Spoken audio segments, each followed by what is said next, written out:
Alléluia. Alléluia. Alléluia. Alléluia. Alléluia. Alléluia.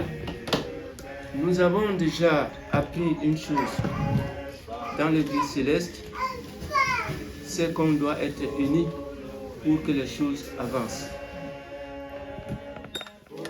L'Éternel Dieu nous donne l'exemple à travers les cantiques. Il demande de rester unis pour la dernière barque. Or, cette barque ne peut pas contenir tous ceux qui sont d'un côté et qui regardent ailleurs. Et par rapport à ceux qui regardent la direction connue, nous tous, on doit suivre une même direction, faire les mêmes choses sous l'ordre d'un guide. Or, notre guide à nous tous, que l'Éternel Dieu nous a envoyé sur terre, c'est notre Papa Oshofa. Alors, Papa Oshofa, je disais tout à l'heure, n'est pas venu pour la division de ce qu'on lui a demandé de former. Et que la prospérité spirituelle demeure dans l'union, le vivre ensemble. Nous avons déjà appris que l'Éternel Dieu est unique. Il est en son Fils et le Fils est en lui. Ils sont tous unis par le Saint-Esprit. Il n'y a pas deux Saint-Esprit. À partir du moment où deux personnes amenées à conduire une barque, cette barque doit prendre une seule direction et vivre dans l'union. Nous avons l'exemple de notre Christ, il y en a tant, où ses apôtres lui posaient des questions. Qui serait chef après son départ? Qui aurait eu la responsabilité sur tout le monde après son départ? Qu'est-ce que Christ a répondu?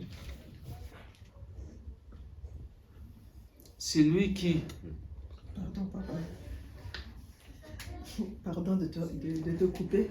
C'est pas les apôtres qui posaient des questions au Seigneur Jésus-Christ.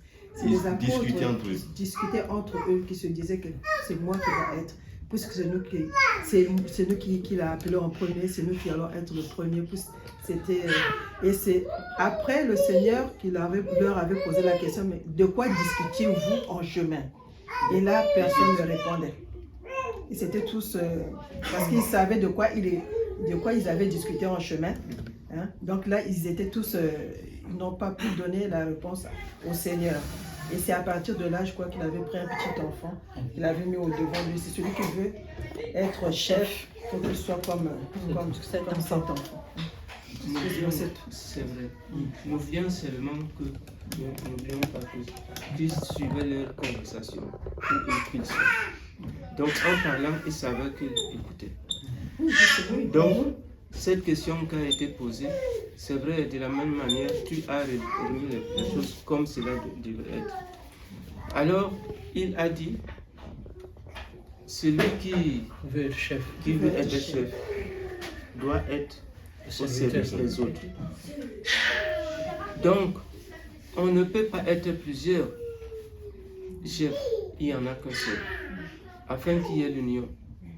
Or, la première intervention qui a eu lieu, j'ai entendu qu'il y a l'ensemble des égos, des gens qui divisent. Autrement dit, afin que on soit unis, que nous renoncions à nos prétentions. C'est-à-dire que vouloir être chef, vouloir avoir le grade le plus élevé, vouloir avoir une place que d'autres n'ont pas. Et c'est ces choses qui amènent l'ego dans l'église et qui amènent les divisions. À partir de ce moment, il n'y a plus d'union possible. Donc la première chose, c'est d'abord être dans l'humilité. Ça a été déjà développé. Et puis suivre une seule direction et non pas deux. Or, dans cette direction, s'il y a une compétition entre ceux qui veulent faire il n'y a qu'une seule personne à qui on doit être donné les responsabilités de diriger un tel ou une telle unité. Nous voyons cela d'abord à travers la Trinité. Il n'y a pas de différence entre le Père, le Fils et le Saint-Esprit.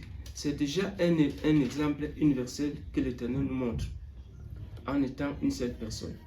Parce que s'il y avait Dieu à part, son esprit à part et son Fils avec d'autres pensées, où serons-nous? Comment allons-nous nous diriger? Il n'y aura rien du tout. Aussi, pour qu'on soit un et avoir une seule chose et réussir, on doit absolument être dans l'union. Nous voyons aussi d'autres choses qu'on appelle la communion. Une union commune à travers peut-être des morceaux de pain comme on le voit physiquement, mais spirituellement, ça a une très grande signification. Manger ensemble. Donc, quand on parlait d'union, il ne faut pas seulement que c'est des choses qui se conçoivent comme ça au hasard. Ça part d'une certaine issue pour aboutir. Donc, l'union naît de l'union et de l'entente entre un peuple, entre un groupe, entre une association. Voilà pourquoi ce que je voudrais vous dire par là, que